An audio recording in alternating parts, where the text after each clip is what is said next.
Emerging Asia কাপকে সামনে রেখে 22 ক্রিকেটারকে নিয়ে হাই পারফরম্যান্স ইউনিটের ক্যাম্প শুরু করেছিল বিসিবি। সেখান থেকে বাছাই করা ক্রিকেটারদের নিয়ে ইমার্জিং কাপে যাচ্ছে বাংলাদেশ। এশিয়ান ক্রিকেট কাউন্সিলের আয়োজনে শ্রীলঙ্কায় অনুষ্ঠিতব্য এসিসি ইমার্জিং এশিয়া কাপের জন্য বাংলাদেশের 15 সদস্যের স্কোয়াড ঘোষণা করেছে বিসিবি।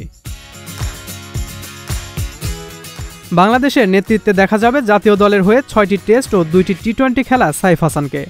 আফগানিস্তানের বিপক্ষে একমাত্র টেস্ট শেষে বেশি দিন খেলার বাইরে থাকতে হচ্ছে না জাকির হাসান ও মাহমুদুল হাসান জয়দের। ইমার্জিং এশিয়া কাপের দলে রয়েছেন এই দুই তারকা ক্রিকেটার।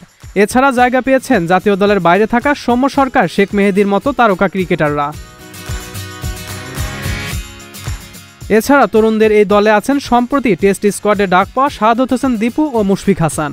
টি-20 দলের একসময় নিয়মিত সদস্য শেখ মাহাদি হাসান ও নাইম শেখও আছে স্কোয়াডে।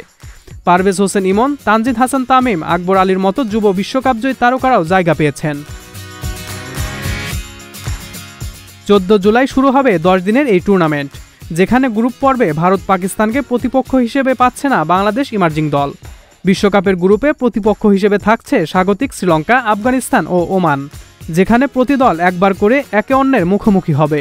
আগামী 14 জুলাই বাংলাদেশ তাদের প্রথম ম্যাচ খেলবে স্বাগতিক শ্রীলঙ্কার বিপক্ষে। 16 জুলাই সৌম্যদের প্রতিপক্ষ ওমান।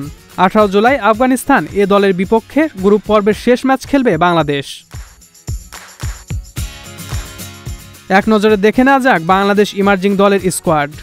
সাইফ হাসান, পারভেজ হোসেন ইমন, তানজিদ হাসান তামিম, শাহাদত হোসেন দীপু, মাহমুদুল হাসান জয়, জাকির হাসান, সৌম্য সরকার, শেখ মাহাদি হাসান, রাকিবুল হাসান, মৃত্যুঞ্জয় চৌধুরী, তানজিম হাসান সাকিব, রিপন মণ্ডল, মুশফিক হাসান, আকবর আলী এবং নাইম শেখ।